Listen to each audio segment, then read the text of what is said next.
tonight on BBC One. At 7 o'clock, Tomorrow's World includes a look at the dangers of driving. Barry, I've commandeered a vehicle.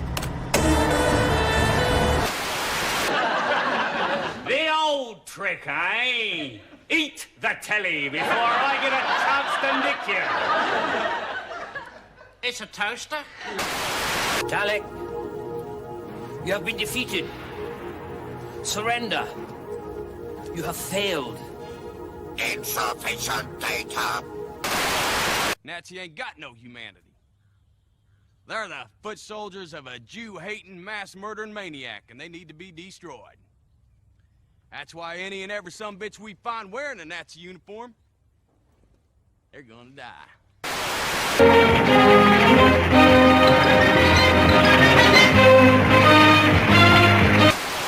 Is this world protected? But you're not the first lot to have come here. Oh, there have been so many. And what you've got to ask is,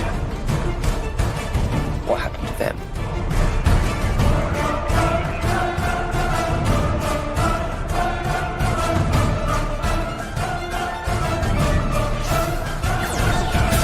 Hello. I'm the doctor. Yes, indeed, and yes, indeed, he is the doctor. Oh, man. Everybody, when they're firing on full cylinders. I mean, even Murray Gold was good back then. Oh, how the mighty have fallen. It's not good, ladies and gentlemen. It's not good. And the rumors I have coming from the next episode is like the sum of everybody's fears. You have no idea. We'll get to that later. If my wife calls, I will have to take the call. Well, I'll take it anyway. You know, I normally do. But I have to take the call because she's having agita, right? She's having agita yesterday, driving home. And she's got an EV, and this is one of the problems with EV. But actually, the service I thought was excellent. It just kind of like starts flashing, go crazy, and he can't drive it, right?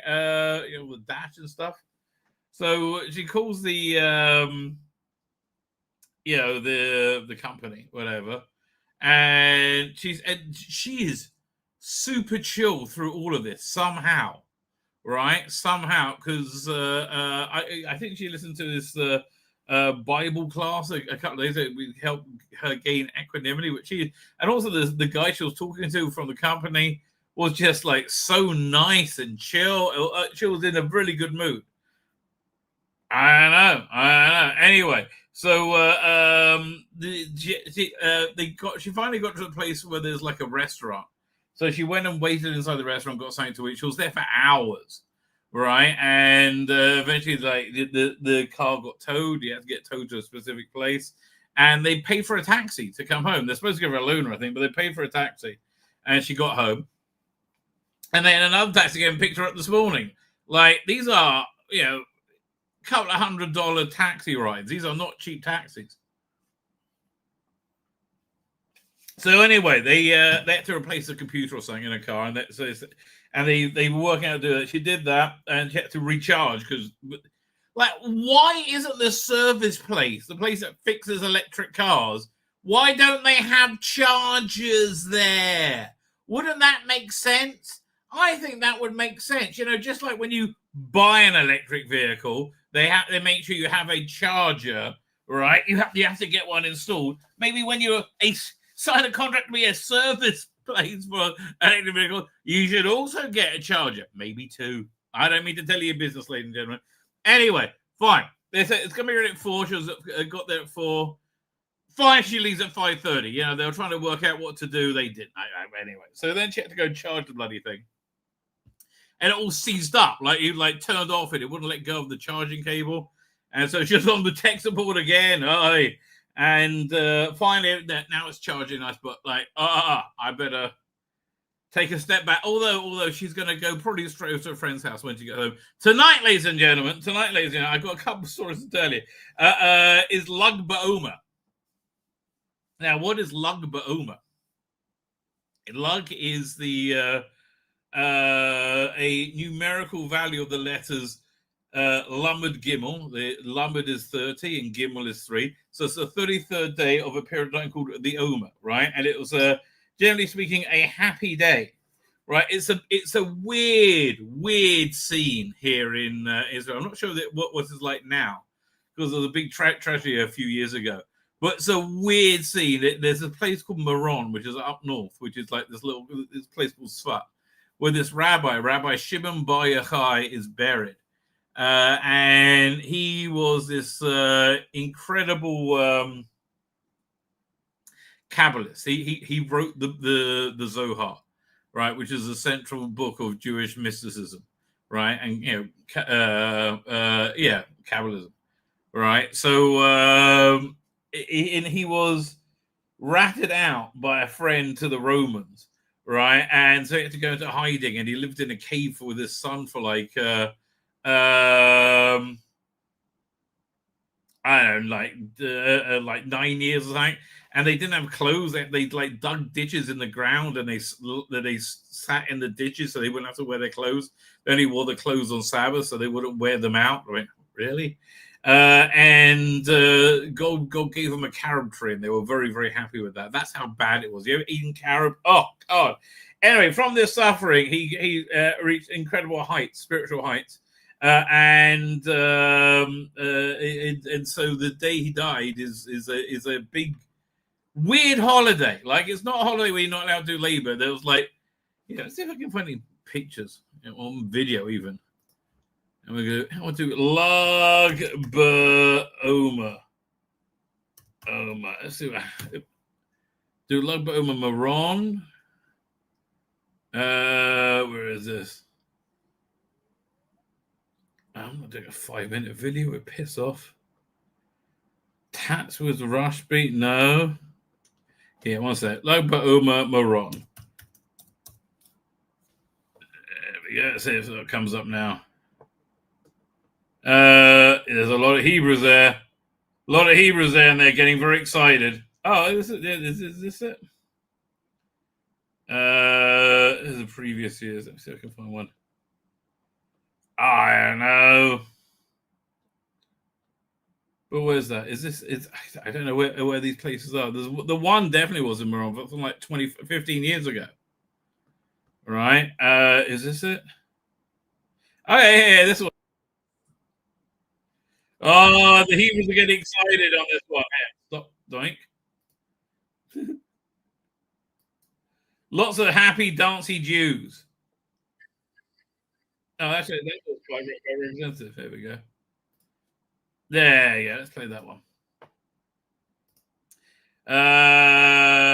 Shit. Oh, that's a video file.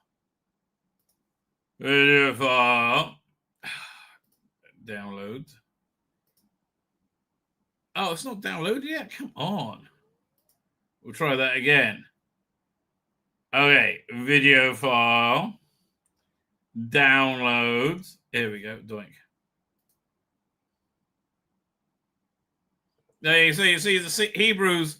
They're very happy. These are the ultra Orthodox, and they're really getting down. There's shame there's no music going with it.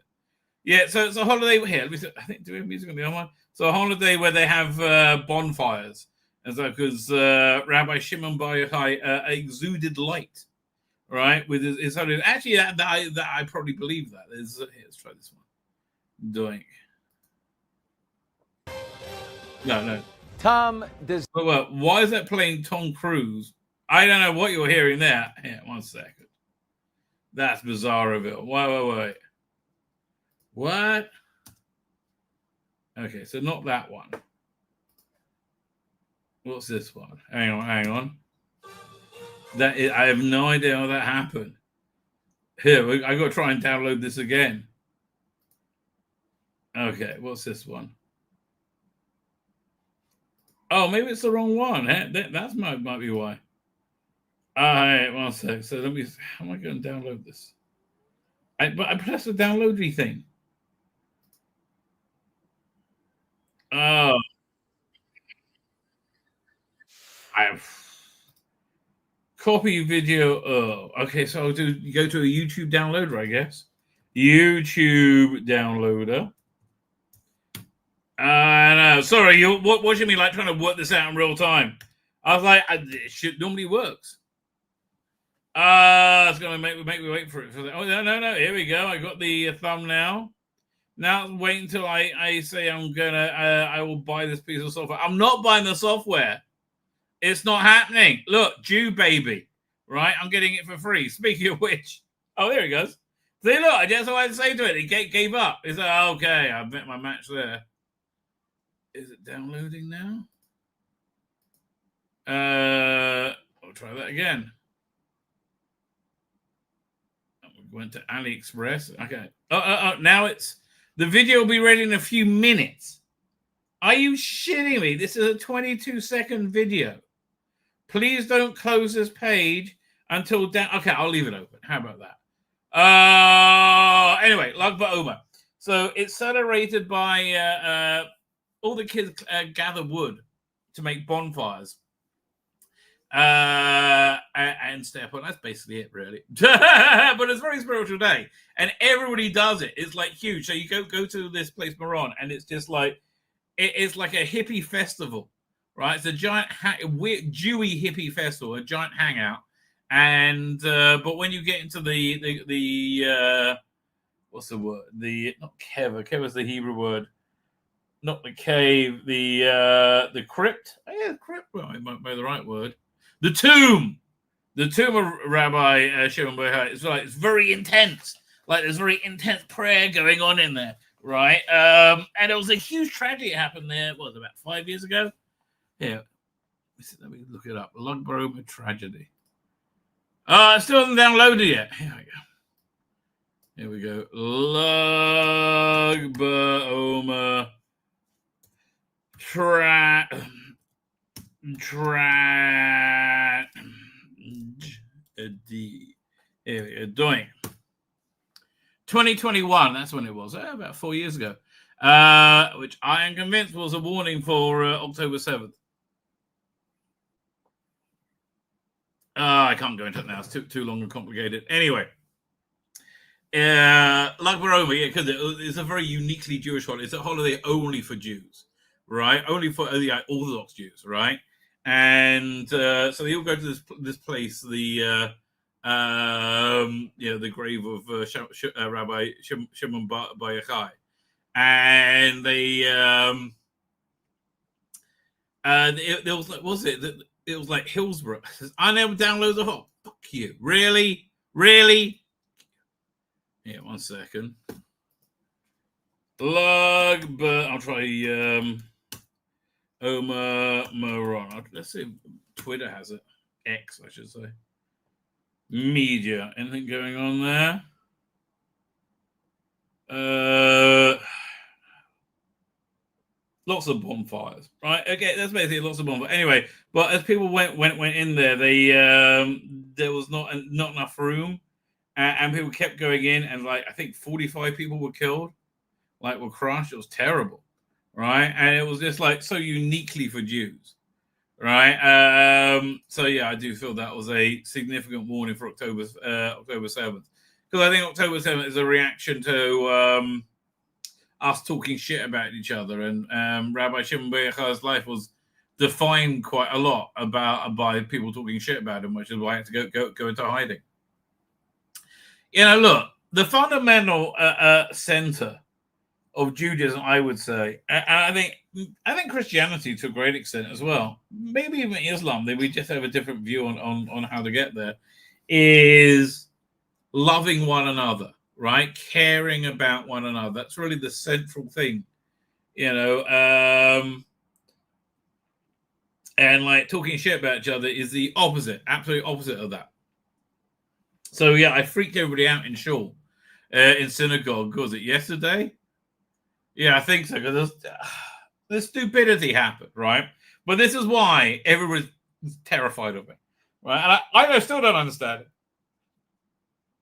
There's oftentimes you go into synagogue, there's like a guy comes in at the end of prayer services and asks for money. He's begging, essentially, right? And other than time, there's women who, like, you know, beggar women who sit inside synagogue, and as you leave, you give them money. Okay, so I'm not sure what happened, but there was one of these beggar women inside the synagogue, right?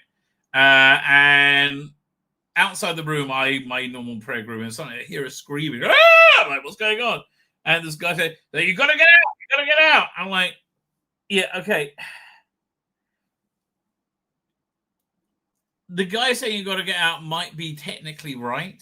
There might be some, I mean, unless this woman was doing like, criminal damage, which I don't think she was, right?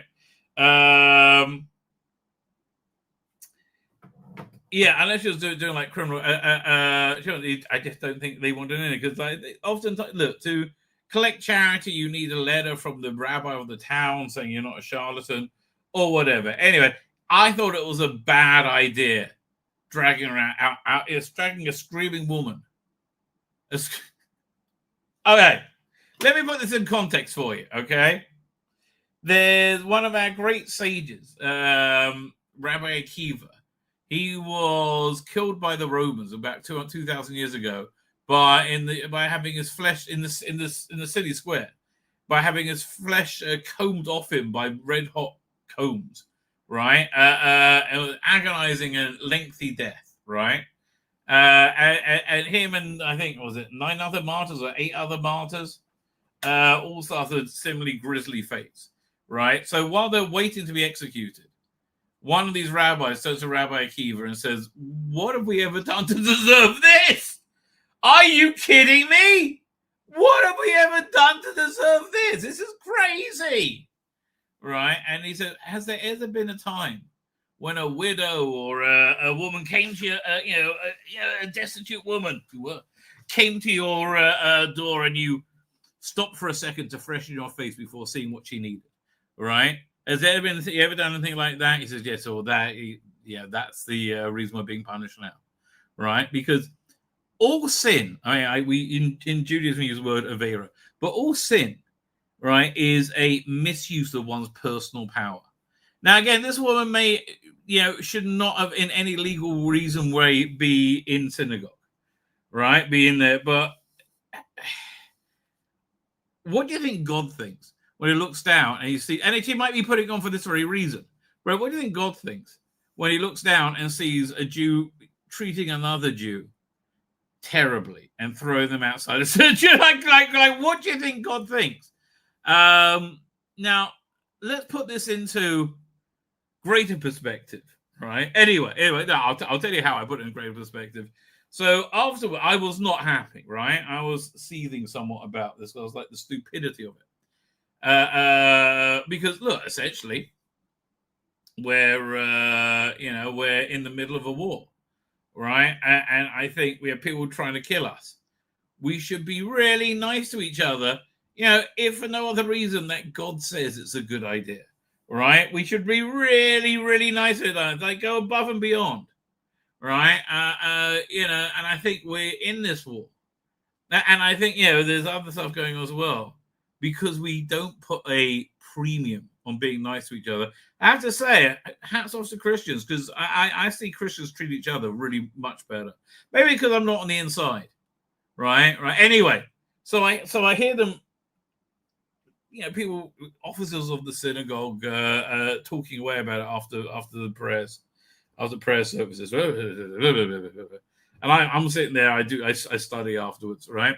And so I hear one said, "Well, Rabbi Levi, that's the rabbi of a town. Let's call him Rabbi Uzi, right? The Rabbi Uzi." Something like that. So I'm like, so I look up and I say, if Rabbi Uzi wants you to throw a screaming woman outside a synagogue, he should come and do it himself, right? And people like stop, and they're terrified. I don't think it was so harsh, right?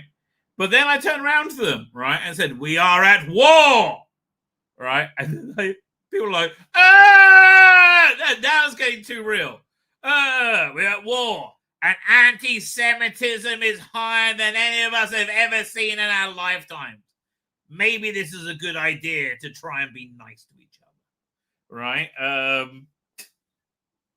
And it does. People are like, shh, don't say that. I'm like, no, you should say things like that. But anyway. I had people come over to ask me and said, "Oh, I totally agree with you." I'm like, "Well, say time then." But here's the really weird thing, right?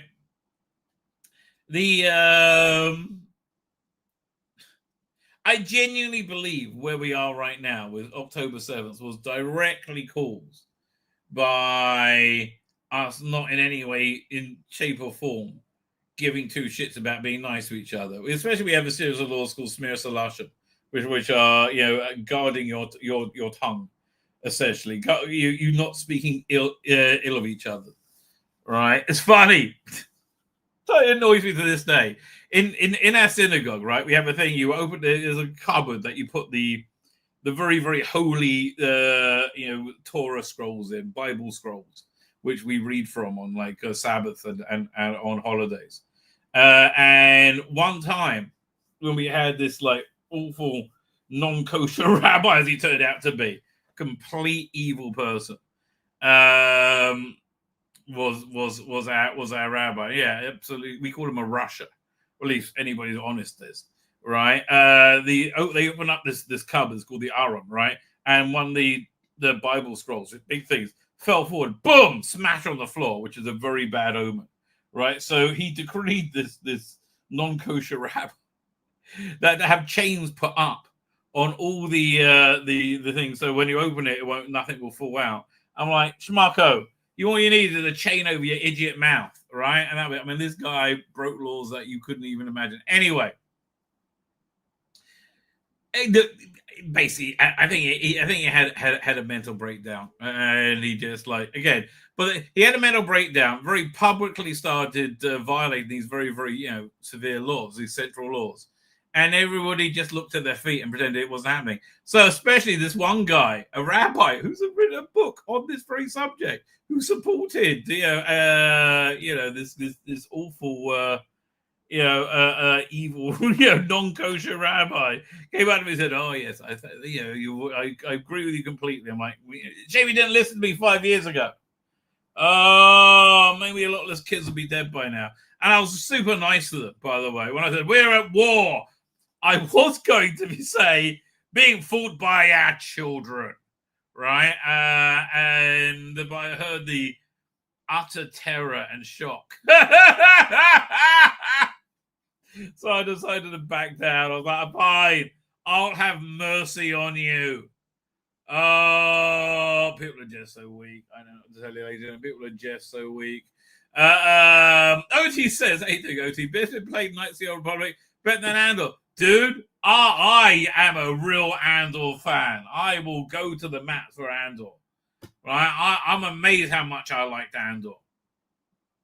It was freaking awesome, right? As the season finale last night. Okay, so here's the deal with Andor. Yeah, one second. If I'm going to do Andor, I might as well pull up some Andor. Okay, 1 second. Star Wars Andor.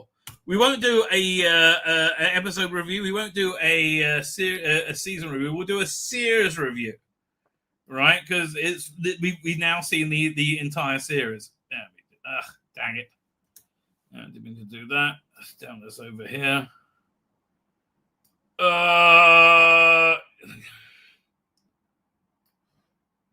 Come on, here you go. Yeah, doink. There you go. Fine, share screen.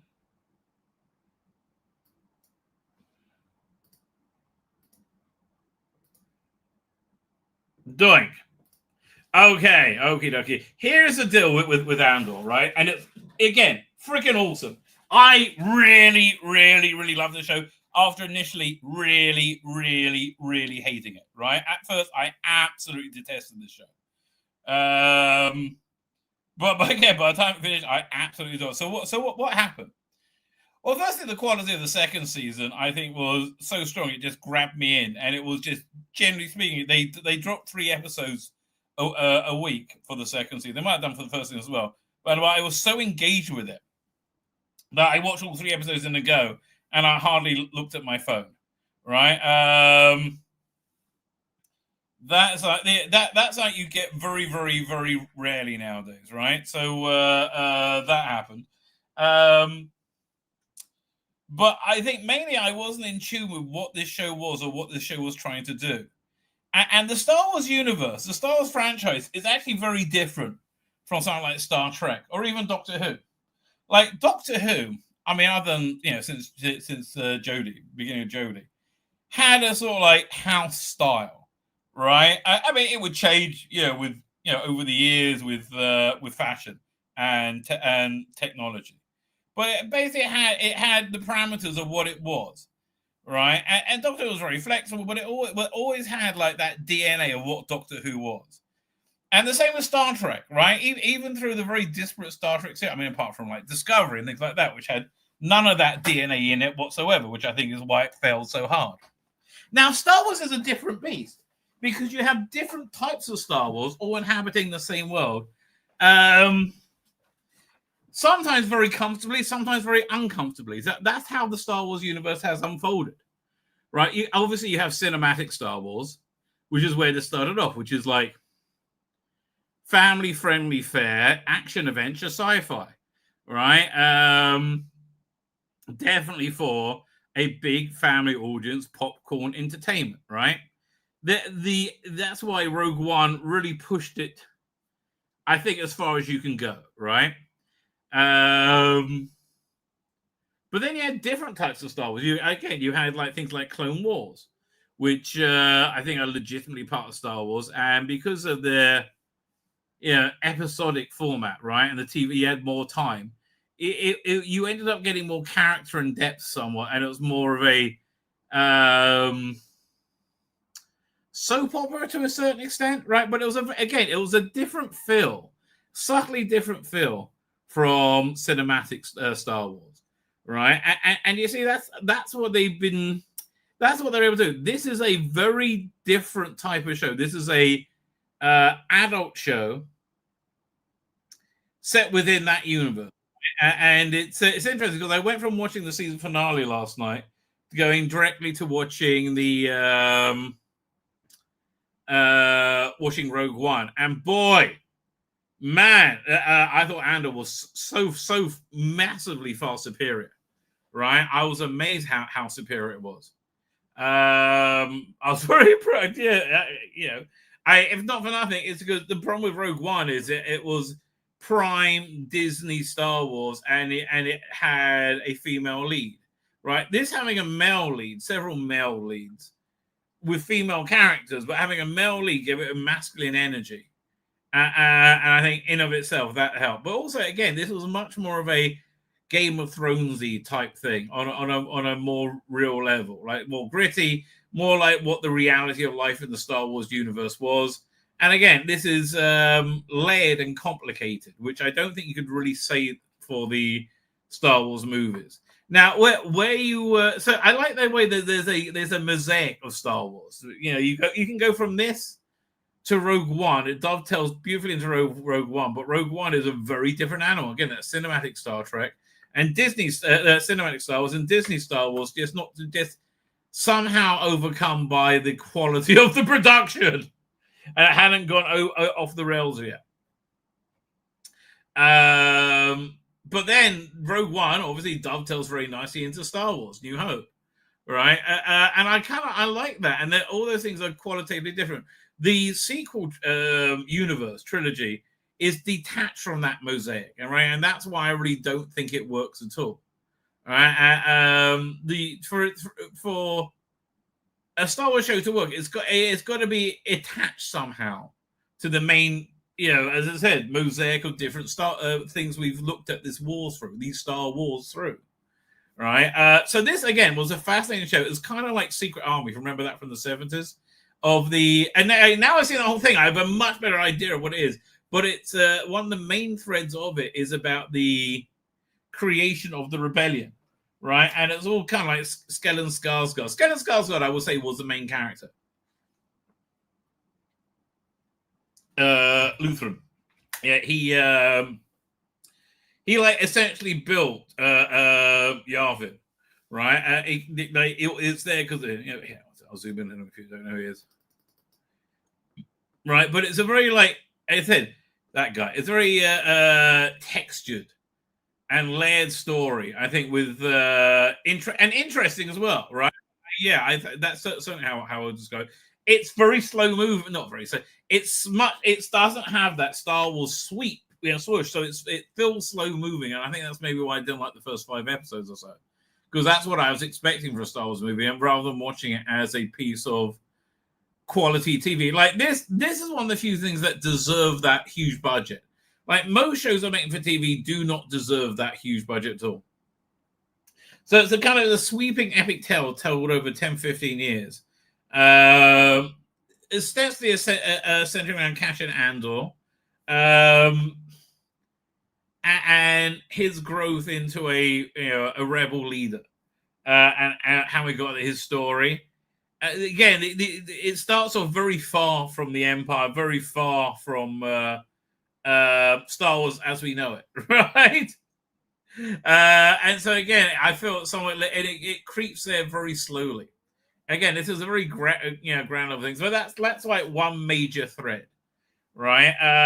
But it's got lots of other threads which I really, really enjoyed. Again, the conspiracy with Skeleton Skarsgård, who runs this antique shop, which has lots of little trinkets from like the prequel trilogy era, right? Which is kind of cool. Runs this antiquity shop. And he's the guy behind it trying to pull the threads together for the rebellion. Mothra has a great story in it. I think she's fantastic. Genevieve, not sure what her name is, Genevieve something or other. Again, very, very compelling. This is about the very beginnings of the rebellion. And was it Bell Organa is in it, but he's not played by Jimmy Smith. So he's played by this other guy. He's pretty good. But I thought Jimmy Smith had AIDS or something because it's all shrunken down. Like, what happened to Jimmy Smith? Well, what's going on there? And apparently he had a conflict, so he couldn't film it. But he is a central character for this. So again, she had a great arc. The Imperials really had the best arc. So this guy, like the head of the Imperial Secret Police. He was Qyburn in Game of Thrones, by the way. I love the methodical way in which they crush all resistance, right? And this Deidre is one of our underlings. This guy is kind of like a sad sack who becomes obsessed with Andor, and they end up with each other very, very weirdly. This actually does stuff that Doctor Who and lots of shows today want to do, but fail at. But this does it intelligently. Like, it gives you a real commentary, a moral commentary on things without feeling like you've been kicked in the face, right? You like towards the the way Doctor Who gives you moral commentary says, "Look, I'm trans. Aren't I great? I'm the bestest ever at everything." Right? That's the commentary you get in Doctor Who, right? Or Star Trek for that matter, right? The commentary here was, and I like this. You saw all the Imperial characters that you come to know over 20 episodes. Again, I love Deirdre. She was great. I mean, she was great, absolutely great. And the whole like Imperial intelligence network, right? You see them all coming to very, very sticky ends, right? As the Empire, devours itself. It's very much like the circular firing squad that was Soviet Russia. Right, it's Ben Mendelsohn is great in it. He's always great. I really like Ben Mendelsohn. He's good in Marvel. He's good in Star Wars. Generally speaking, he's very, very, very good. So yeah, I like him a lot. And he's a great president. But he's going to be bumped off by Grand Moff Tarkin pretty darn soon. You see, like them capturing the Alan Tudyk droid. There's even Lutheran Skellen Skarsgård's assistant, who doesn't really get much screen time in the first one, gets a really good, compelling subplot in this, which I thought was great. But again, this is really about the birth of the birth of the rebellion. Like this year starts. At first, it says 1 year later, so it's a year after the events of the first season. and it says BBY, so before the Battle of Yavin, 4 years, BBY 4, right? And then you get 3 episodes, and they move forward another year. And I thought that was just a great storytelling device. And it says, 1 year later, it starts off again, and then it says BBY 3, then BBY 2. So you've got this like sweeping story taking place over many years. And it really builds up nicely, right? I particularly like Mothra's story. I'm surprised again. No one's more surprised than me, but I would love to see another series like this, right? I would love to see. There's I think 4 years between the Battle of Yavin and the Battle of Endor, which is effectively Return of the Jedi. So I think they could totally do another series of like how they move from Yavin to Hoth, and like again the politics of the revolution of the rebellion and the Empire. It's fascinating, especially in the different eras, because the one of the things that's fascinating about this is the creeping totalitarianism of the Empire. When they start off like very like suspect at first, and then you get a much better idea of what it means when they come and say we just dissolved the Imperial Senate. But both physically, I think they kill everyone. It's mainly about the building of the Death Star as well, which was really fast. Like in the first season, you got Andor. He's in prison, and you got to see how Imperial prison works, and they're building stuff for the Death Star, right? So you get to see how massive this project was, right? Although, I have to say, in Revenge of the Sith, they in Revenge of the Sith, it ends up where you see them building both their stars, doesn't it? Right. So I don't know why you only see the first smaller one, right? Not the bigger one. It's fully armed and operational space station. Dun, dun, dun, dun. That thing's operational. How can it be jamming us if we don't know where? Oh, pull up. Dun, dun, dun, dun. Yes, I mean we all know what happened. No, that stuff's good. But yeah, so look, I thoroughly enjoyed Andor. I'm saying I enjoyed it so much, I would recommend a Disney Plus subscription for the month to watch it if you haven't seen it. I hated the first few episodes, so I am going to go back and rewatch them because turned out good. There's not really much more to say about that. Turning out good. This is not what I think Doctor Who's going to do. Oh, this is going to be a shit show. Oh, no, please, no.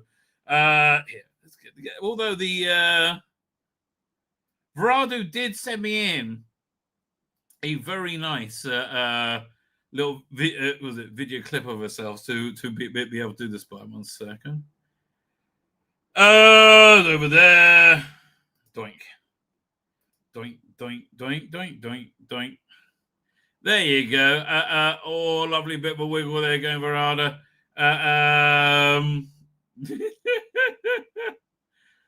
You've done well. You've done well, my darling. Anyway, mate, this is going to be the queerest and shittest TV ever. No change for me, then, says Ryland. Yes. Yes. The Internet Song Contest. What happens when you lick a creepy groomer? Right, for Doctor Who. Apparently not just a creepy groomer. Superman, up and on the way. Yeah, that looks awesome. Ironheart, desperately polishing a turd to sell it. Yeah, it looks absolutely awful. Right, it looks absolutely awful. I keep thinking, am I going to hold out having a poo before the end of the show, right? Or should I just bite the bullet, right, and put something on for you to watch for a couple of minutes while my little body explodes? I don't know. I'm thinking it through. I'll let you know. It's looking likely, right? It's looking likely we might have to take a break. But let's get to the chat first. So yeah, I liked Andor. Did I answer to you? Archer Collin is here. Archer Collin. Oh, I don't really have time to talk about Mission Impossible now, but man, look, this is like impressive. Look how Tom Cruise is promoting this thing. right? It makes it worth watching just for this. Is this it? UK, the whole world. We cannot wait to share Mission Impossible: The Final Reckoning with you all. Now, light the fuse.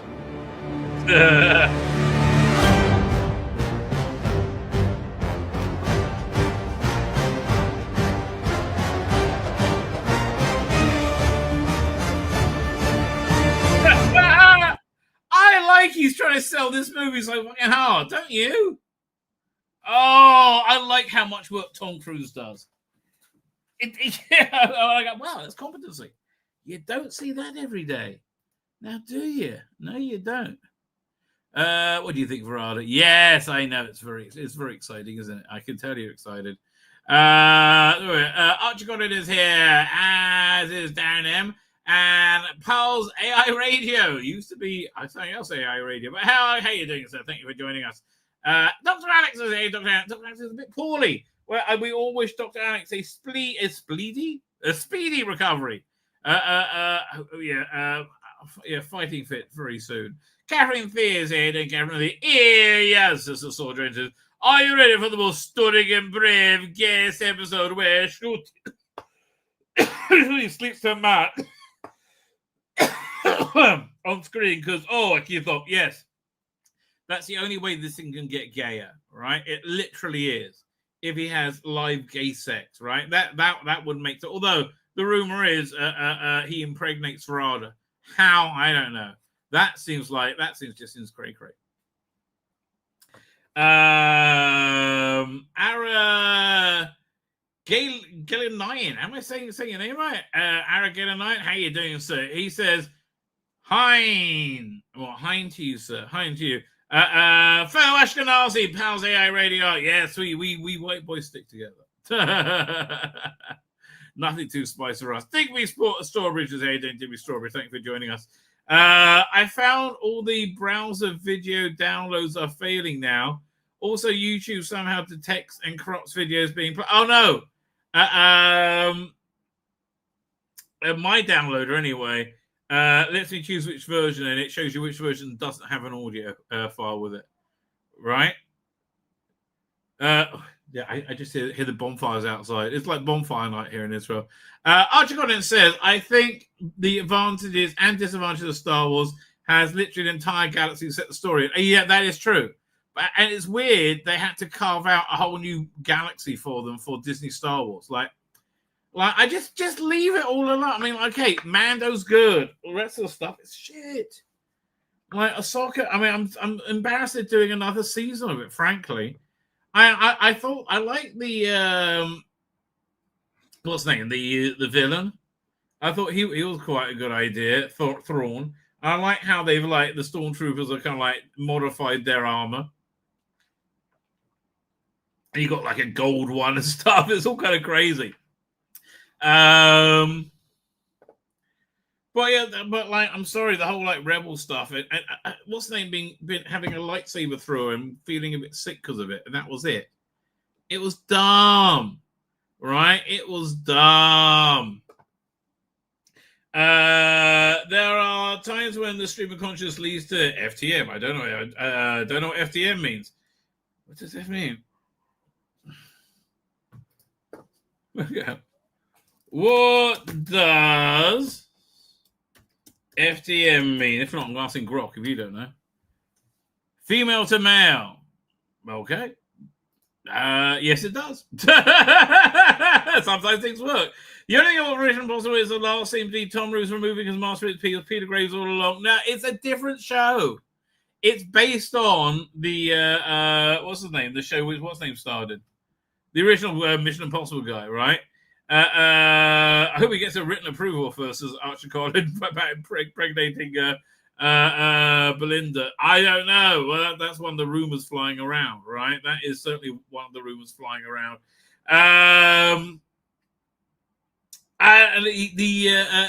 You've got to view Mission Impossible as its own thing. Yeah, and for its own thing, I think it's excellent. I wish that there was a way of handing over to another action star.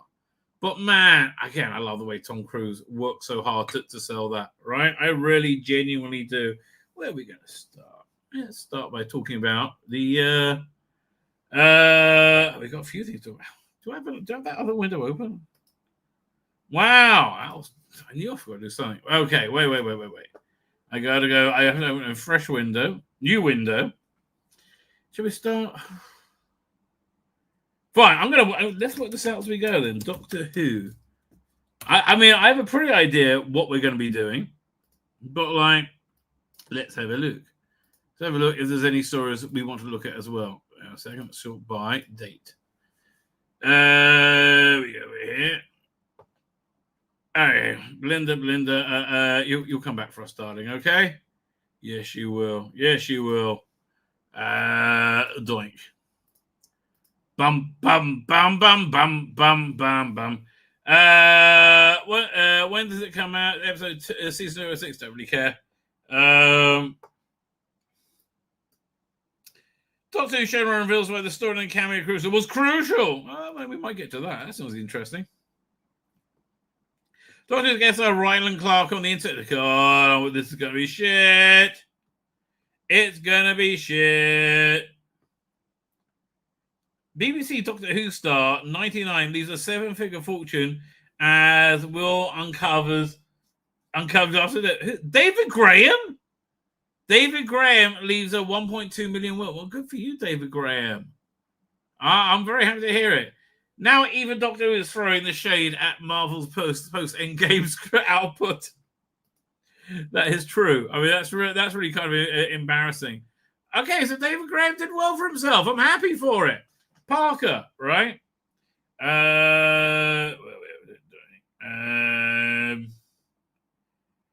Fuse Doctor Who came out. I don't know. I don't really care. Yeah, man, they really like that Parker had some money. Again, he was in the entertainment industry for all his life. Yeah, I'm sure he wasn't hard up for a bob or two. Man, look, this is what all the news is. Look at that. Still, we go back. New Energy, a classic show. No, you didn't. You destroyed it, you moron. I bought the New Energy of Death. We'll look at that. Fine. But here, we'll go over here as well. We'll start over here. We'll do Pocket Mags. There you go. Doink. Well, actually, when is the new SFX? It's coming out in a week from now, I think. Let's have a quick look. A quick look when the new SFX is coming out. There you go. Doink. Oh, like just 6 days from now, which means Doctor Who Magazine is 2 weeks after that. Although this has a feature in as well, doesn't it? I think. There we go.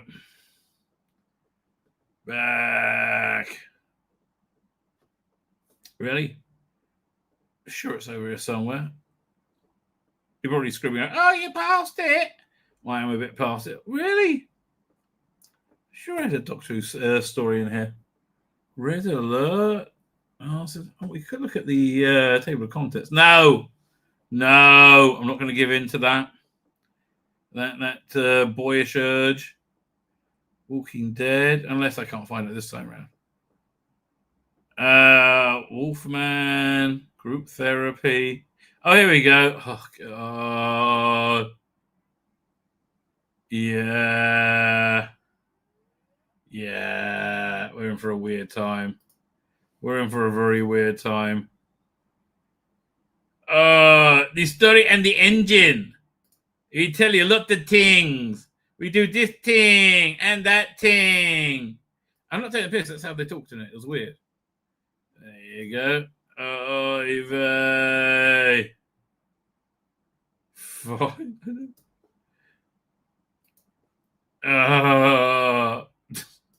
Okay, so the rumors, yes.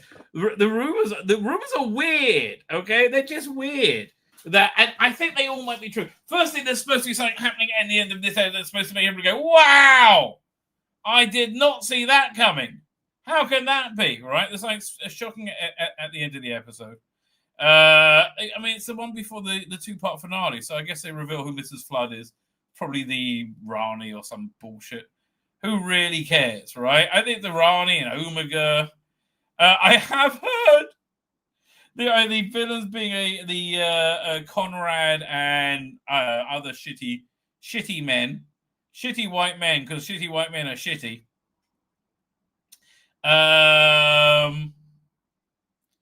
It's because they don't like people with handicaps. They got a bunch of handicap extras to skeeve them out and win the day. And you kind of believe it. So, and Belinda is the queen of space, and Doctor's a lord of time. They have a baby together, which I think is Poppy, who's been in it a couple of times this season, or at least once more this season, and is due to be in the season finale, right? So, yeah, I don't want to tell you. None of that sounds good. Now, all of that sounds much better, however, than the specific rumor I'm hearing for this episode, in that it's got a lot of anti-Semitism in it, right? How does it have a lot of anti-Semitism in it? Well, they've got a subplot, or I think a major plot, actually, that these people are from an evil, evil planet in Into Song Contest who abuse, and they occupy another peaceful planet, and they've literally got horns on. Like a Jewish man, they're gonna get this. If this is what I'm hearing, it is and these are space Jews who abuse Palestinians. Again, they're depicting them with horns. It's like Gary Lineker could say, "I don't know, rats were connected with anti-Semitism." Really, you talk about it constantly. Let me just explain to you. In case you know, and if anybody wants to answer the conversation, you can explain it to them. The legitimate criticism of Israel is never anti-Semitism. Illegitimate criticism of Israel is always anti-Semitism. Saying Israel's perpetrating a Gaza is the very most traditional perpetrating a genocide in Gaza is the most traditional form of anti-Semitism. Why? Because the most traditional form of anti-Semitism is saying Jews are doing this or doing that. They're using Christian baby blood, in their religious practice. So that's why you should murder them, rape them, and drive them out of your town and treat them terribly, right? So now they say Jews are, harvesting Palestinians for organs, right? It's roughly the same thing. Anti-Semitism also always comes to attack the primary form of Judaism in the world. And when it's blood libels, it was the religion.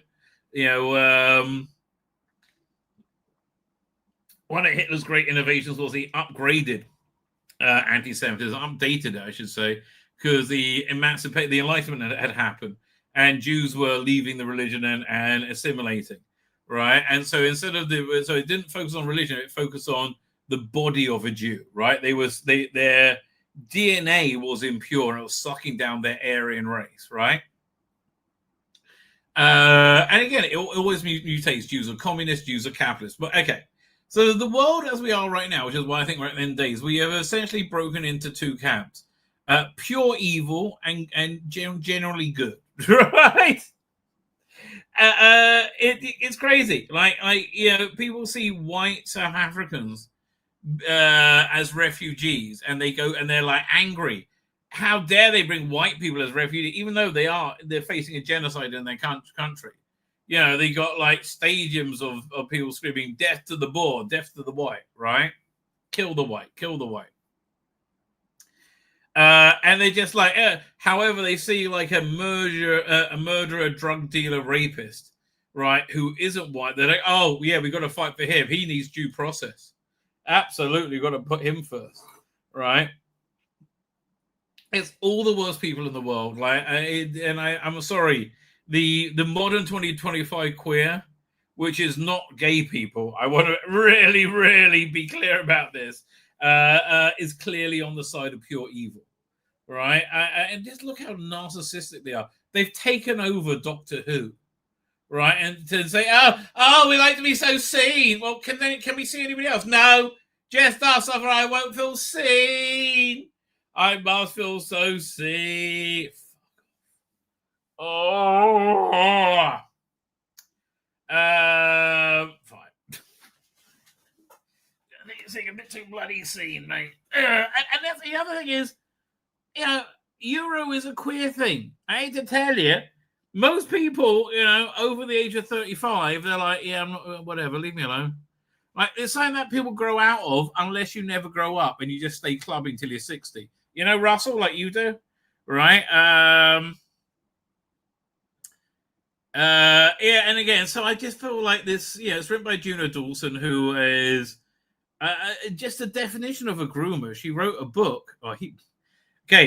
She wrote a book with a very female penis. I mean, she didn't write it with a penis while she owned a female penis. For children, explaining to them how they can get onto sex apps so they can meet up with adults to be raped. That's what it's called when an adult had sex with a child.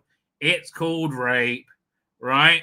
And when you facilitate that, that's called grooming, right? None of this is good. So they all hate Israel, right? Because they're on the side of evil on everything, on literally everything. They're on the side of evil. So, yeah, and, this is again, as we now can say, women with penises are men legally, and, that's the way I view it morally as well. You might be right, Juno. You might be a lady with your female dick, right? I think you're a narcissist, right? I think this is a kink. I think forcing people to pretend that you're the gender that you're not gives you a feeling of power, and you're getting off on it, right? That's what I think is going on. I don't know, but I feel like I'm being used as a part of your sexual kink, right? Just like, and there's nothing wrong with having a kink. Just like, don't involve me in it or my children or the public. Yeah, I think that's quite reasonable. I'm not going to start enforcing you go to synagogue on Friday night, darling. Right? It's not going to be part of Doctor Who. I mean, yeah, you're putting your Jew hatred in there. I mean, like, now I see they got horns. I'm like, fuck me, I bet they are. I bet they're space Jews. There's a statue of Moses by Leonardo da Vinci with horns on. That's where it comes from, right? And because it's they said Moses' face had Keron Or, right, which is horns of light, like he was radiating light, but he just didn't. It was mistranslated essentially, but that's where that thing came from. It's 29:25 and the biggest night yet. Not if you're straight and over 30. I'm sorry. Not if you're straight and have a life and you got to get the kids up in the morning. Like, again, this is such an egotistical way of looking at reality. It's all about me. Me. Oh, so narcissistic. 3 trillion life forms from 40 million planets are watching the Interstellar Song Contest, broadcast live from the Harmony Arena space station. The Doctor and Belinda are looking for an evening of fun, but someone is planning the hijack the event, putting everyone's lives in danger. Meanwhile, out of the audience, events are take an unexpected turn for Mrs. Flood. Ryland, welcome to the 103rd Interstellar Song Contest. Oh, we're saying, what's that? Yeah, again. Yeah, it's not, yeah, but like, no. Oh, man. It's Eurovision in space. It doesn't get better when you're... Who wrote this? It doesn't get better. Lisa Gledhill. Right, it doesn't get better when you write it, okay? It's Eurovision in space. Doctor Who is really putting on a show. This is the most expensive episode they ever made, apparently. It's an embarrassment. With a mega stadium-sized venue, an exotic audience of thousands across the galaxy, brand new songs as good as anything you'll hear from Basil this year, whoever that is. They got Ryland Clark hosting the gig. Yes, that's real Ryland Clark, still working in Space Year 2020. What a pro. Again, it's all a bit gay, isn't it? So how does Doctor Who version compare to the real thing? Honestly, says Rylan, it's extremely similar.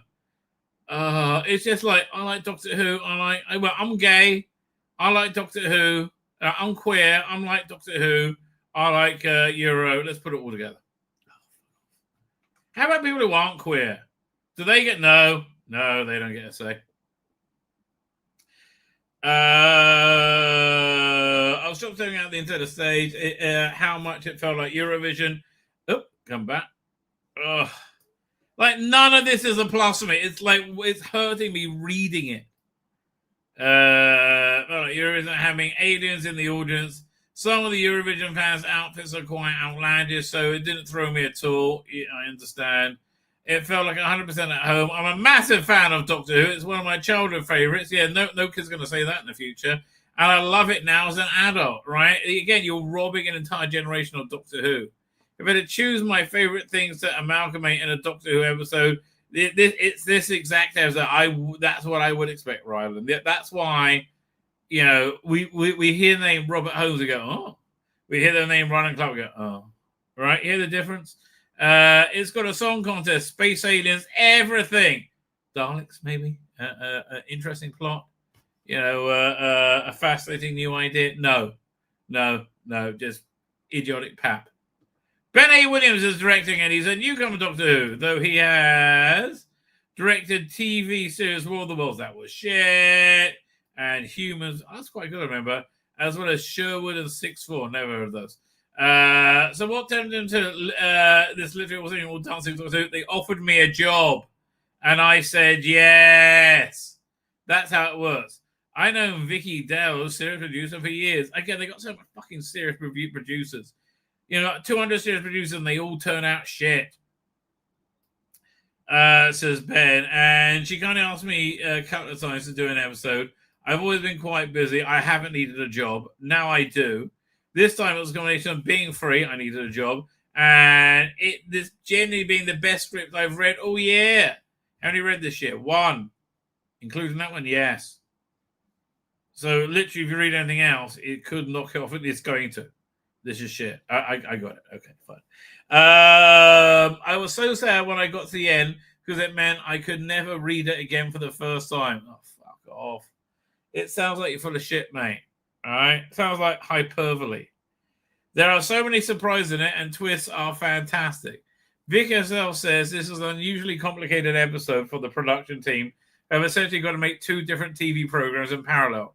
We're making a TV show plus a live light entertainment show as well. Oh, John Nathan Turner. This is where he would excel, right? Yes, exactly. He would do well on this one, right? And he wouldn't make a song and dance about it either, even it being a song and dance.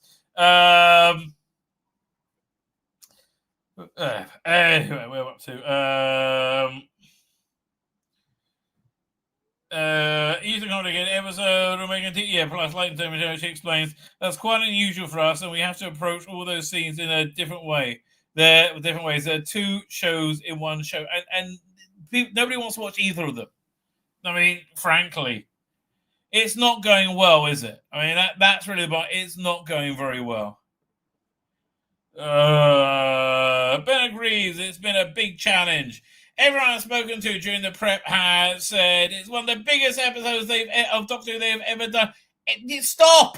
Well, don't do this. Do this as a big episode.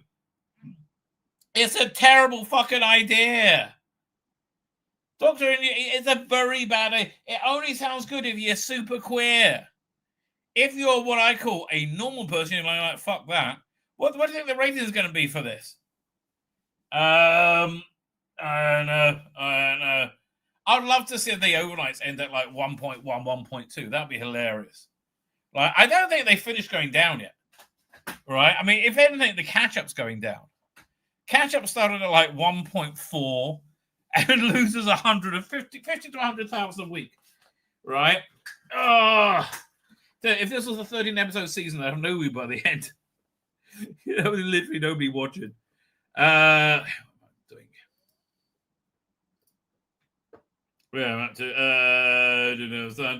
It's the most multidisciplinary job I've ever been involved with. Okay, you said the same thing about the TARDIS, and that was shit. It doesn't matter what can be crammed in 47 minutes. Well, that doesn't really work out well. That's one of the problems with the story, and yet one of the many problems. I don't think you will have seen an episode like this before. Not saying a good thing. It's a multi-layered extravaganza created by Juno Dawson, lead writer on the Doctor Who series Redacted. Oh, that is, and she is a nasty little bitch, I have to tell you, with or without a penis. Like, I reviewed 1 or 2 episodes of Redacted, and it was, again, nothing's designed to make me not like trans people than drama written by trans people about trans people. They sound like the most awful people ever, by the way she wrote it, right? And they got that blocked or it was some nonsense. Like one of the people who definitely doesn't like free speech. Again, when this was written, did you think Russell Davies thought the Supreme Court of England would say, "No, she's a bloke"?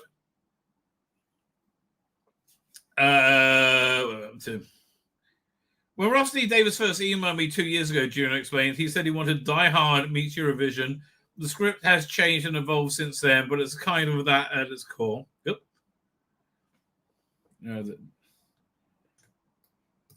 Come back here. I think in terms of scope, it's one of the most ambitious episodes Doctor Who has ever been. Again, it sounds like an awful idea. And you go, oh, we spent so much time and trouble doing this shit show idea. Yeah, no, it's a bad idea, darling. Right? I think in terms of at no point did anybody ever try and rein in my ambition. Yeah, nobody's allowed to tell you anything you do is bad. That's because you're a woman with a penis. Right? You're not allowed to tell them to say anything negative about it. Did you notice, because everyone was black last week, none of them could really end up being bad? The villain got a redemption. I guess they didn't have white people in to blame. At no point did anybody ever try to rein in my ambition, so it's really fantastic to see it come together. At the same time, I was really keen because that in an episode on paper sounds quite ridiculous. It does. Eurovision in space still has those emotional beats. I doubt it has. It's a proper classic Doctor. It's not, darling. There are people running up and down corridors. It's so conventional at the same time. It's quite like anything, but they're running up and down corridors to fuck each other in the arse, right? So you got the running up and down corridors good, but you don't have the Doctor Who doesn't normally have people fucking each other in the arse, right? And then move on. This episode couldn't work without composer Murray Gold. Oh fuck me, he's off his boil. Oh man! Again, the rumor is they've hired a plethora of disabled actors to take down the bad guy in the season finale, right? Oh, and I bet again Murray Gold's like dun da dun da da dun da bumper, and it's so pompous. I can't stand it. It was going to work with over 20 years of music he's written for Doctor Who and helped shape the show identity. This isn't the show's identity, right? It's even brought full capacity audiences roll out. Or done that recently? Nah. Wonder why? Oh, it's because of toxic trolls. Yeah, just toxic trolls. Could it be because you do shit? No, that's crazy talk. I don't do shit. I think you do. A little bit. Now on top of that, creating stirring moods and epic characters, he used to be able to do it. He's carried off a small task of composing 4 irresistibly catchy Eurovision style songs. But Ben, the director, jokes that Murray Gold may have skipped Christmas in order to pull it off in time. While Juno simply says, Murray Gold's a genius! Oh, I'm not a sycophant. If 2023 Goblin Song is anything judged by, we'll be humming all those tunes the next day. No, we won't. What? Can you remember what the Goblin Song was? Dun dun dun dun dun. It sounded like the. I can't even remember it. Hang on. Let's see if we go. Doctor Who, Goblin Song. Man, that was shit. It's not as bad as there's always a twist at the end. That was the one of the many times Doctor Who jumped the shark. Oh, so many times Doctor Who's jumped the shark. Is this about to be another one? Where'd it go? There we go, doink. Tom does not do. Okay, why does it keep coming out with Tom Cruise? Hang on. Let's do this again. Goblin song. Let's try just reloading the page. Let's see if this downloads. We'll try it again. I know. If not, I can try using the other downloader. Pain in the bloody ass. I just want to listen to the Goblin song for goodness sake. I can pull out the episode. Is that a band? Wait. Okay, this was quite good. I forgot. I like this. Man, that they lost the promise of this is really sad. Baby, we can feast. We can dine 3 days at least. Nobody hummed this the next bloody day. What are you talking about? Nobody hummed this the next day. Baby blood and baby bones. Baby butter for the baby scones. Does anybody remember this at all? I don't. And I like this. Little baby feet, little baby toes. Amazing. No, it's not. What do we do? Babies have such very bad luck. He's actually acting like the Doctor there as well. Blimey. He fell apart. Now into baby, we will tuck. Eat the baby and some salt. Baby's honey powdered malt. No baby salted, she's a treat. I mean, it's incredible. You see them degenerate in front of they were better at the beginning. Her destiny is time to meet.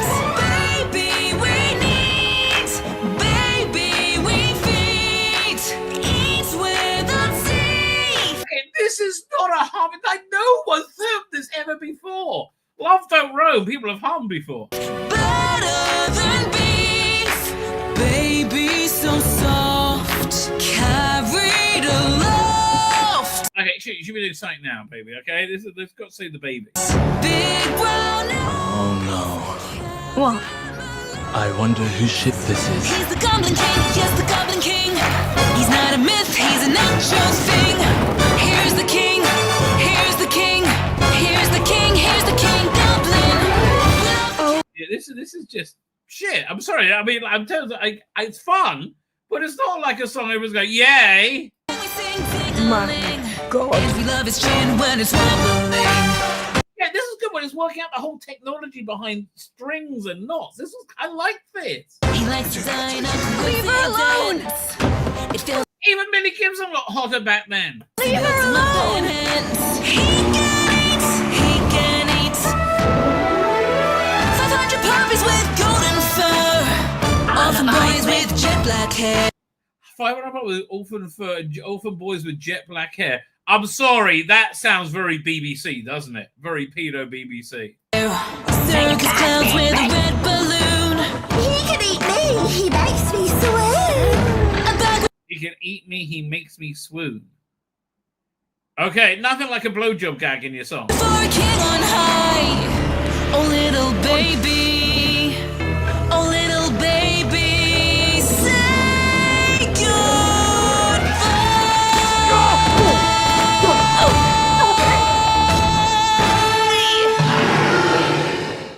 Yeah, the whole goblin thing wasn't very good. I thought we were going to get them singing. I like the bit where they sing.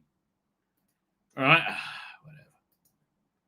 Oh, man. It's an era that's gone back. I really had hope back then. Oh, something else. Janice Goblin from the... I couldn't remember it. I had to play it again. All right. Couldn't remember it at all. This time she seemed to get what was it? Was it the Goblin song, if anything, judged by having all day next? No.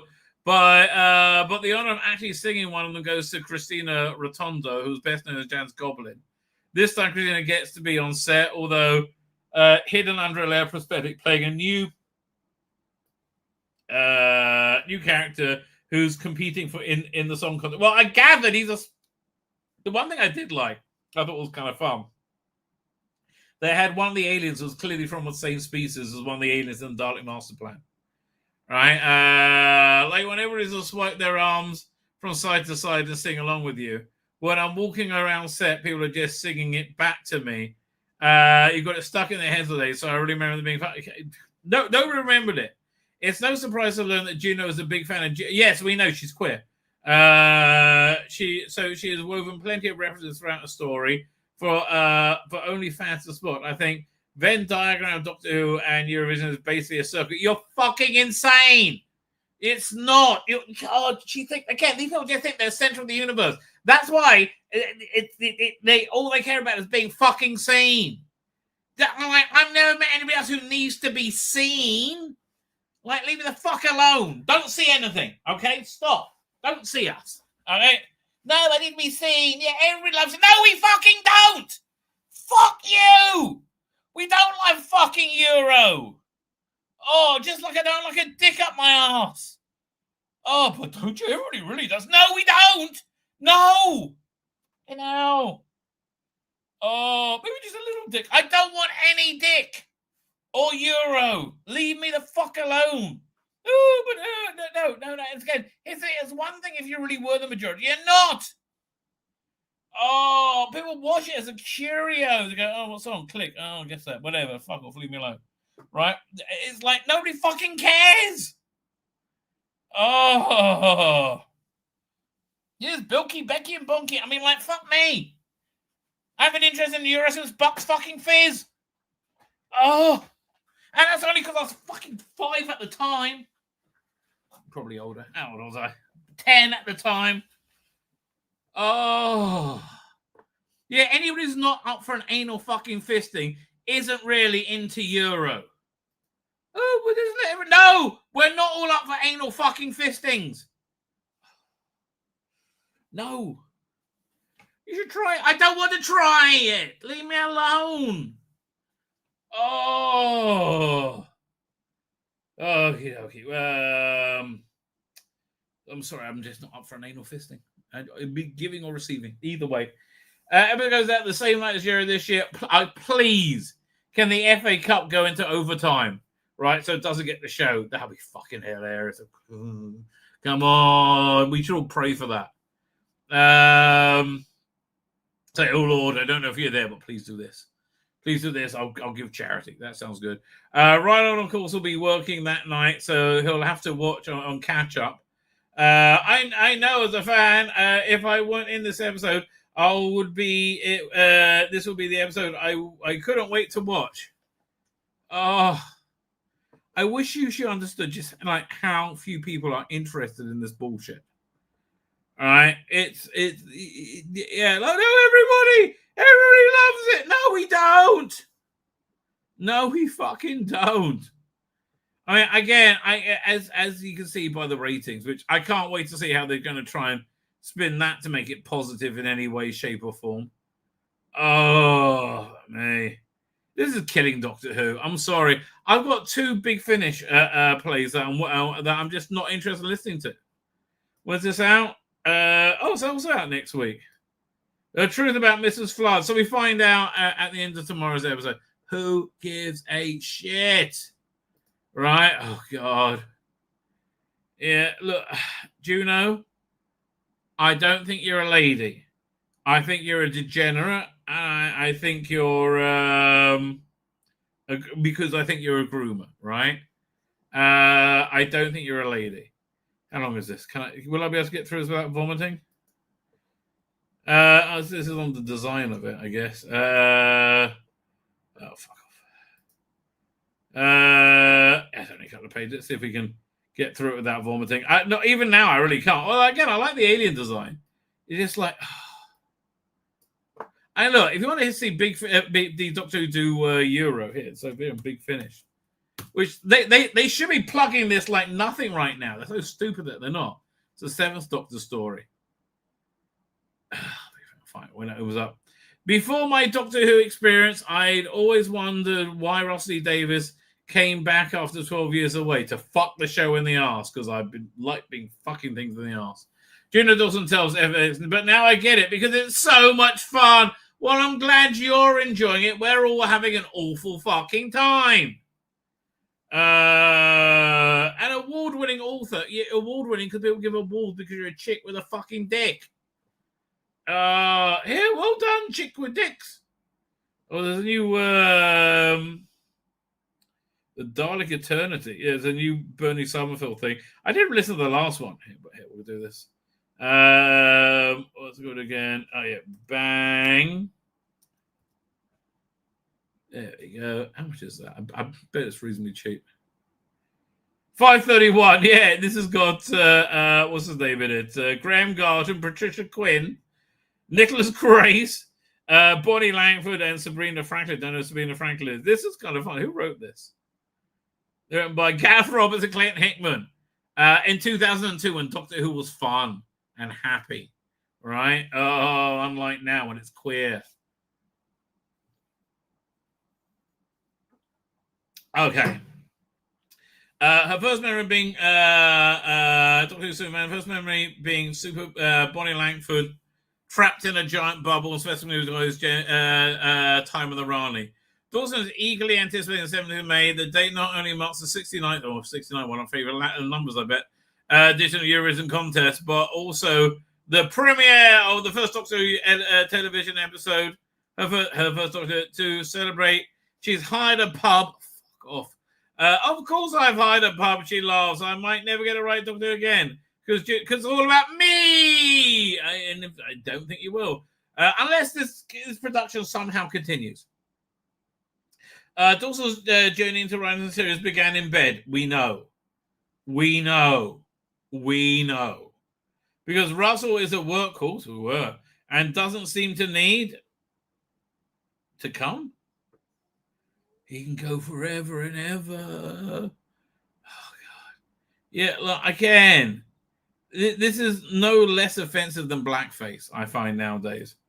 Davis on Juno's Dawson. I'm quite sure we're sitting on the era before Juno the showrunner, emerges. I think you might be right. Which is doubtless on its way. She came to everything. She came to the edit. She came to the final mixes. She probably threw herself into production programs because she was so keen to learn and did. That's smart of her. I have to say that's one of the reasons. Okay, I've slagged her off. And I think she's a degenerate, right? I think she's not mentally well, right? I think she knows how to work, right? I really do. I think she knows how to work, which is why I think she's doing all right for herself. Yeah, which is what it's saying here. So you want on TV reduction, you could not hop on a madder and busier training than this. You're literally learning everything: costume design, effects, post sound, everything. So she's fully briefed. I love Juno. She's amazing. Yes, I know. It's a woman you can fuck. Somebody else you can fuck. He emailed me about 1:30 in the morning, she recalls. I didn't until my alarm went off at 7, like any modern person. First thing I checked the phone like an addict. And it was an email saying, Die Hard meets Eurovision. What do you think? I handed my phone to my then husband. But don't make me think about it, okay? Don't make me think about you rubbing your dicks together, you fucking weirdos. Oh, what? Just Juno, question: which one of your penises opens to accept the other one? You know, in its loving embrace. How does that? Is that how it works?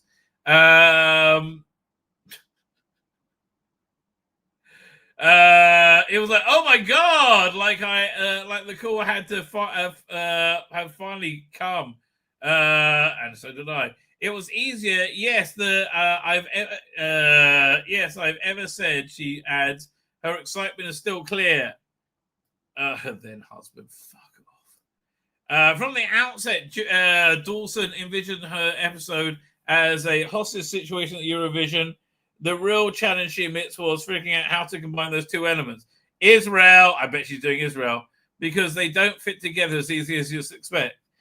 She initially pitched a Marvel-budgeted Poseidon adventure story.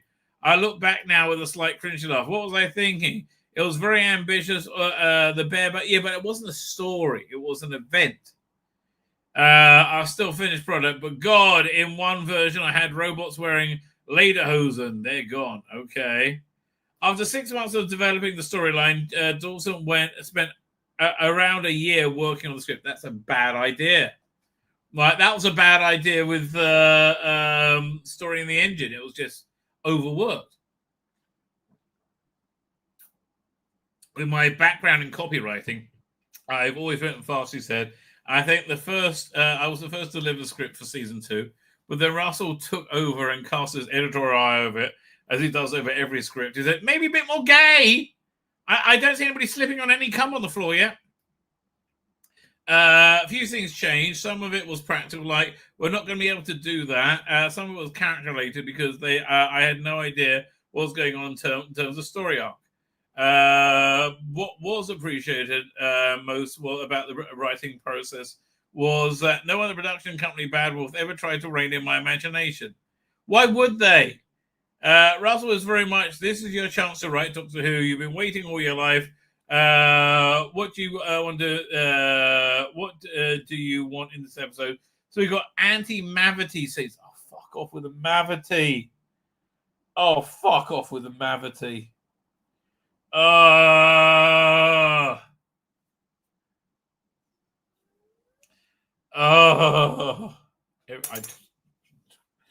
I'm fighting, ladies and gentlemen. I'm fighting to get through this, okay? Scenes with the companions being pinned to the ceiling and are floating through space. Really ambitious stuff. I'm really impressed how Bad Wolf roasted challenge she had. Dawson's story is the 6th episode of the season 2, and opens with Doctor and Belinda arriving at the Harmony Arena, a space station. Stadium venue just in the time for the live broadcast of 803rd Interstellar Song Contest. I fucking hate this Doctor Who. What's the specific number? I pulled it out my arse. Yes. I bet there's a lot goes on in your arse there, Juno. I bet there's a lot. Dawson says with a laugh. Yeah, Jigsaw Suits said the same thing. After centuries in suspended animation, Ryan Clark makes his long-awaited return as host. Dawson will always hoped Rylan would be involved. She already knew the president personally, having met him during the Eurovision trip. Again, it's all a bit, look at me, lovey. I'm a lovey. Oh, so loviness, being lovies. Oh, so lovey.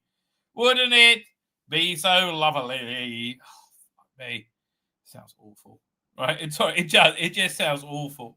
What happened then? Dawson reveals the first act begins. A dangerous insurgent kid named Kid, Freddie Fox, seizes control of the arena and punches the entire auditorium in the frozen wasteland of outer space.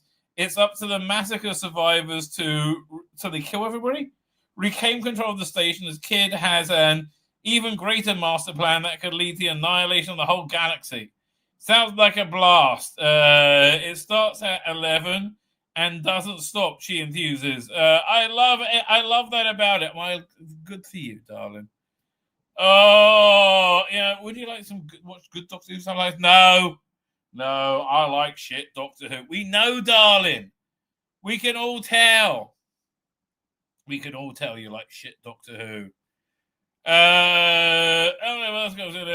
With those two specific plot items proposed by Davis, like the entire story so far, process could have been daunting. However, it's not really. It's Die Hard at Euro.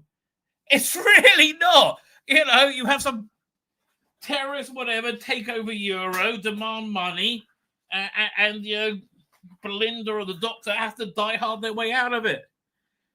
You know, they did it on Star Trek, Starship Mine. Oh, how are we going to do that? It's not hard. Unlike Shooty, who always is, baby. For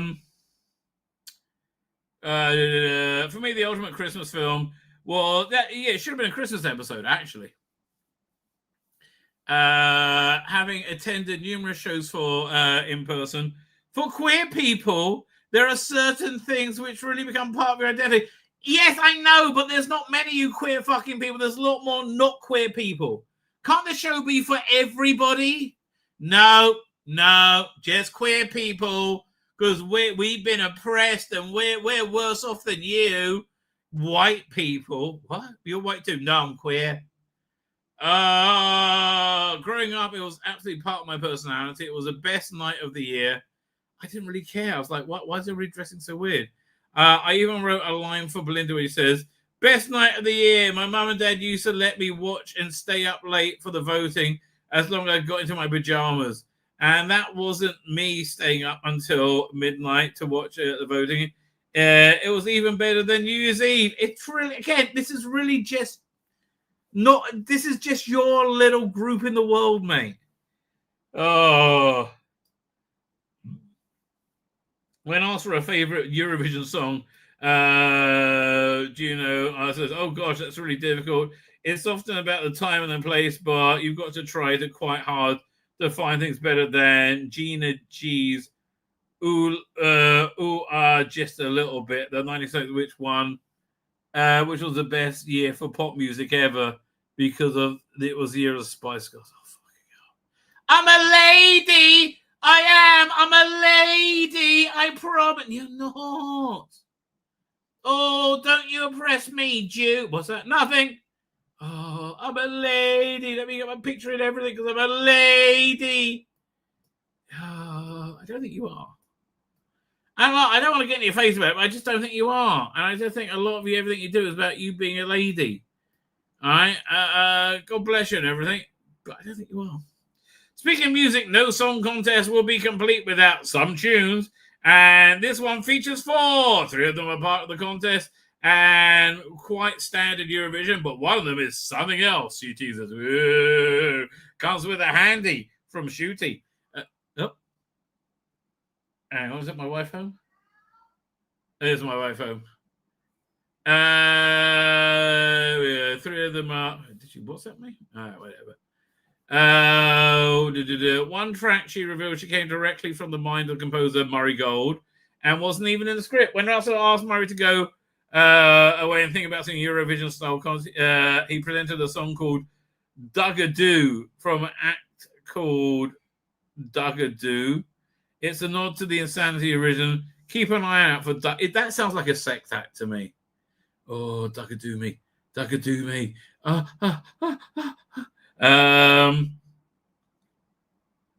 inside of the song was filmed entirely in Carter's Wall Studios. What, they didn't go to space?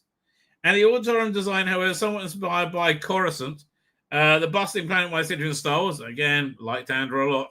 But it just looks really futuristic, Juno notes. In true Star Wars fashion, the auditorium is populated by both humanoids, including up to 250 supporting artists, many of them in Cardiff University, and then a wide variety of elaborate makeup. Juno's favorite, Marvin Sports Green. Do they have a clip from this? Hang on. There we go. Doctor Who, the Interstellar Song Contest. I think I've seen clips on social media. Oh, there you go. This is the thing I was thinking of. It's again, this is totally a riff of one of the aliens from what's it called again? From Dalek Master Plan. We just grab this. Hang on. Video file. Doink.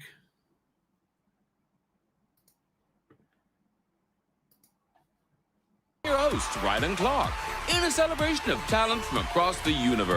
Yeah. What's that? That is definitely one of the same species as one of the people from Dalek Master Plan. All right, done very well. I think it's kind of cute. Universe, live to an audience of 3 trillion at the Interstellar Song Contest. Oh, we're so silly. The truth is, again, this is a gay thing. It's not something that's universal. It's like, what do you mean? You don't like having dicks up your ass? No. There's something strange about you. To you, yes. Don't. Yeah, again, I straight people don't act like that way. Where are we up to? Unfortunately, Dawson didn't get to meet Anita Dobson. Did I miss something? I must have missed something. Speaking of song into the song contest, a huge shout out to the performers who were in at the crack of dawn, she says. And many of them were in heels, which was cruel and unusual in part of the costume department, but never. Okay, nobody with a penis should know about this. But never heard of anybody. Never heard anybody complain. But those first 5 days of shooting were long, but a good vibe. Weirdly, it felt like being in the club, as it says, in the club, in the fact. Of course, it felt. That's why you were there. I just want to say it out so everybody knows I'm in the club. Unfortunately, Dawson didn't get to meet Anita Dobson, who makes a return as the enigmatic Mrs. Flood. And again, when they explain who she is, I think she's probably the Rani. It sounds so stupid, but yes. It'd be as dumb as when they announced who Sutek was. She's back as well, by the way. I was on set that day. She was only there for one day. Dawson says, clearly disappointed. Still, she's thrilled about the actress appears in her episode, which appears in every episode. Of course, she's iconic, she enthuses. Dawson on set for much of the shoot. Was I needed? Absolutely not. Did I eat a lot of the bacon sandwiches? Yes, I did. She laughs. One of the stand-up members was watching the very jet-lagged shooting hour dangle from a ceiling and harness in an absolute trooper. God love him. God loves everybody, amazingly. He's an extraordinary talent, certainly not in acting. She continues, when they say action, he's electric. Not really. More like electric eel. And I told him he must have muscles in his face that regular humans don't have. Don't tell me how you knew that. He can say so much with just a twitch of. He doesn't. A nostril. No, stop pretending he's a good actor. He's awful. Right? He can be super gay. That's his range. Would you like me to be super gay or super duper gay? I have to think about that. You decide, Shooty. Let's go for super duper gay. Just let me pop this in my mouth. Oh, Shooty, no. We're up to. Dawson also found the idea that any day Ryland was on set was a hoot. He's such a great company. Oh my God, this makes me want to vomit. And actually, I've been friends with Charlie Condell for a really, really long time. So the days of Gary and Mike Caddy Kiwan were just, I have no idea what she's talking about. Oh, she's just being such a lovey. Oh, I'm so queer and so lovely. She explains that these two characters are a gay couple who attend the contest every year. Of course they're a gay couple. Straight couples don't attend it every year. And inspired by herself and some of her queer Eurovision loving friends. Oh, there's got to be. If there's going to be any realism in this, there's got to be some Israel hate. Right? These are exactly those people. Oh, man. Hey, Shooty, could you give me really shocked and happy but gay? Surely can. Here I go. They're part of my very first pitch. There were times when I think people questioned, do we need these characters? No. But I'm so glad they stayed. They find themselves drawn into the extraordinary adventure with the Doctor. It's about human stories in time and space. Well, how would you know about human stories, you fucking weirdo? Oh. That's what Doctor has always been about. Yeah, kind of a bit of Sidemen and Daleks as well. Dawson, who created best-selling fantasy series Her Majesty's Royal Covenant, has long aspired to lead her own television show. She calls her time on Doctor Who the best work experience of her life. Well, good for you. I didn't just see it as a writing episode of Doctor Who. I saw it as going to showrunner school. Well, you were. Oh, fuck me. Are they saying shoot? I said this as a joke a while ago. Do you know Dawson's going to take over as showrunner? I really think that might happen. Fuck me. Do you think that might happen? I don't know. Anything could happen because we're in the most stupid time ever. Juno, yeah, man. I wonder if they are going to announce a Juno Dawson-led Doctor Who. Ask what a Juno Dawson might look like. She answers with one word: gothic and gay. By gothic, you mean super gay? Yes. Yes. Super duper gay. Some of my favorite Doctor Who is written using the gothic tradition, whether it's Arkansas Brainwave, The Curse of Peladon, or The Haunting of Villa Dildo. No. From the Chibnall era. I love when Doctor Who blends the modern side. If you said you like The Haunting of Villa Dildo, you don't really have much of a opinion to rest on, do you? In the meantime, John considers adapting the Internet Space Concept into a Target novelization. If I had the time, I'll certainly try, because I love those Target books. They're gorgeous, as she braced it. Asking herself for the episode to be analysed and thus for decades to come. No. Again, nobody's going to remember this a year from now. Right? I can never remember the episode titles of any of these ones because who gives a shit, right? It's like the Five Doctors, isn't it? She mused referring to Doctor Who's 20th anniversary episode. Immortality, and now one of those little heads that Rassilon gave you. You know, even having seen less than 70,000 times, you have to watch it every time. A new parcel of the visual effects. I still find it exhilarating and enjoyable. I've heard people like it. I'm staying well away. I don't have Twitter. You will enjoy yourself on Blue Sky, darling. I believe in the work we've done. I hope viewers enjoy it. I doubt they will, right? I think it's more like they're going to find it deeply offensive, right? I do. I really do. I think that's where it's going to go. Oh, God. Do I want to listen to Ross Lee Davis about this? What's it to say? I can't. I'm sorry. It's crushing me. All right, let's have a look at the Superman trailer. Let's pick us up with something, because, oh, God. That was just rough. That was rough. Oh. What are we up to? Doink. Again, I have a lot of hope for the Superman. Because I think it looks good. Catherine Fee says, I bloody hate Eurovision. Me too. Oh, Miss Lisa Pertwee's here. How you doing? Let's see who else. TARDIS Time is here. Adam M is here. Who else we got here? Is the Doctor Who Goblin song about what Sooty's doing in Gobbling? Well, they do sing about that a lot. David Marlin, how you doing, David Marlin? It's huge, he says. Well, you know, I don't like to brag, baby. I don't like to brag. What was the TMI information? TMI, far too much information. But okay, fine, I get it. Fine, let's look at this. This is good.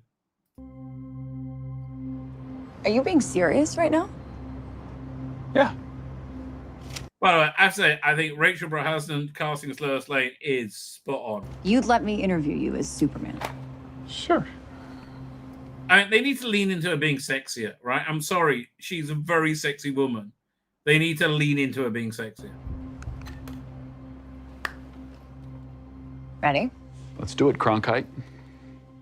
Superman. Miss Lane. Recently, you've come under a lot of fire for what some it's might. A lot of fire, it's a lot.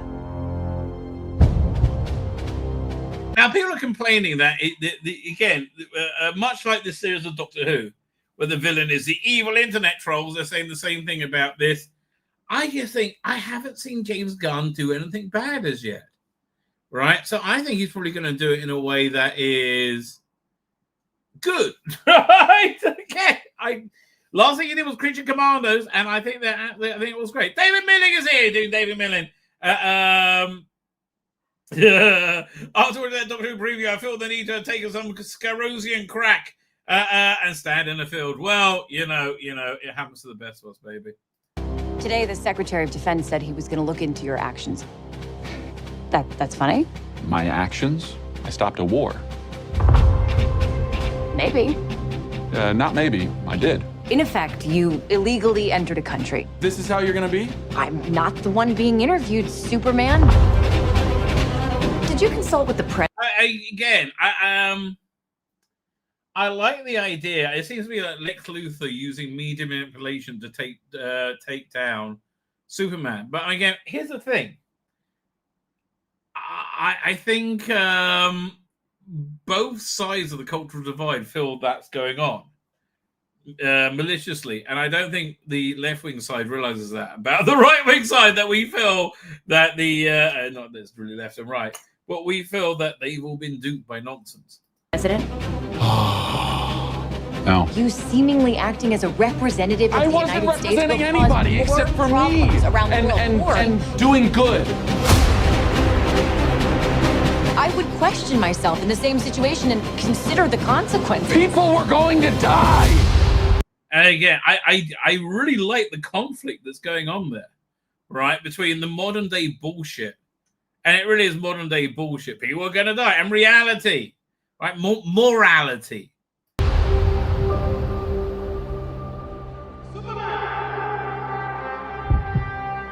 That Richard Donner music does it to me every time. Hey, buddy, eyes up here.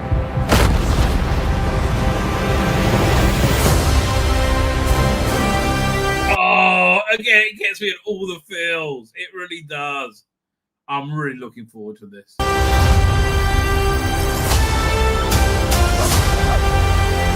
I love Crypto. I can't tell you how much I love Crypto. I love the Kryptonian robots. I love it. I was going to say, don't think Superman would act like this. They're taking. To me, it seems like they're taking Silver Age Superman and putting it into this world. And I think that is the schism that he would have. His bemusement, like, why are you so stupid?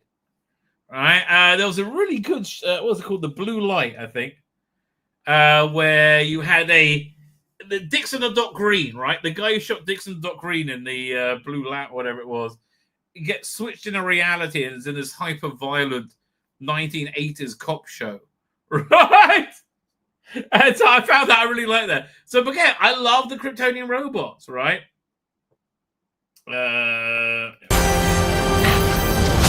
Your choice. And I think I love this look for Lex Luthor. It's original, and we've seen Lex Luthor a lot of times before. I wish they would use other villains. Oh, go on, Crypto. Crypto's awesome. Your actions. That's what makes you who you are. I love the father-son stuff. It's just like, all these are good values, right? Oh, it definitely says he knows the secret's identity. Yeah, I think maybe they're going to start off with that. That's fine by me. I have no problem with that.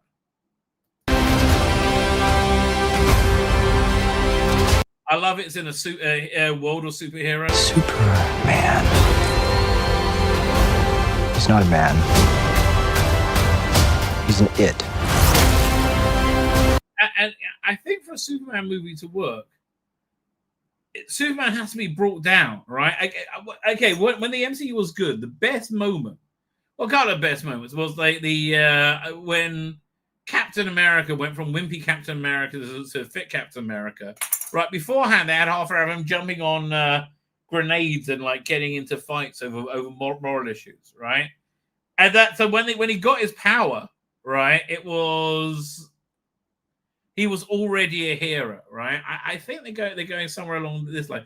And the other bit was in the first Avengers when they fight off the first wave, right? And then they see a whole second wave come up and they all get ready again in that circle shot. It's wonderful, right? Stakes, right? It has genuine stakes. Somehow become the focal point of the entire world's conversation. I will not accept that. I cleaned your boots. I'll go get them for you. Oh, and it's got the kaiju fight as well. This is pure Frank Quietly's All-Star Superman. Like, just doing such a... It is like it came out of the page. Honestly, Frank Quietly should get a thank you because he really created this type of Superman.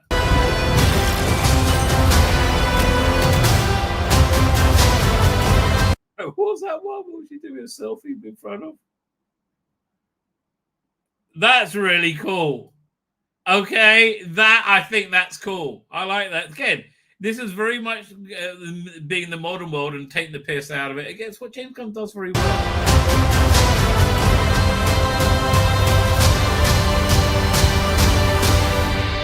I like the romance as well. I just wish they'll make her a bit harder. I'm sorry. But I do. I love the romantic angle between them. I find that really, really nice.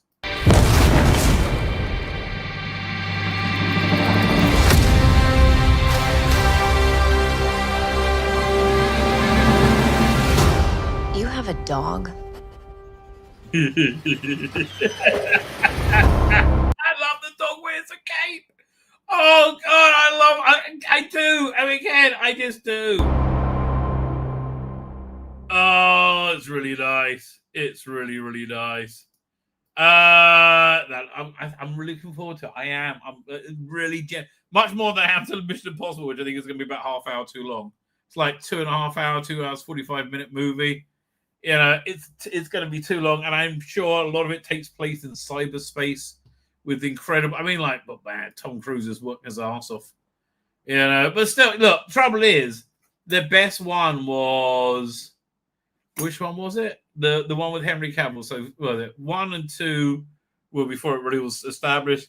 3 was the J.J. Abrams one. 4 was Ghost Protocol. 5 was the one where they blew up the Kremlin, and it ended up in India. So 6 was the one, right, with the with Henry Cavill as a bad guy. That was the best one. 7 was the worst, sadly.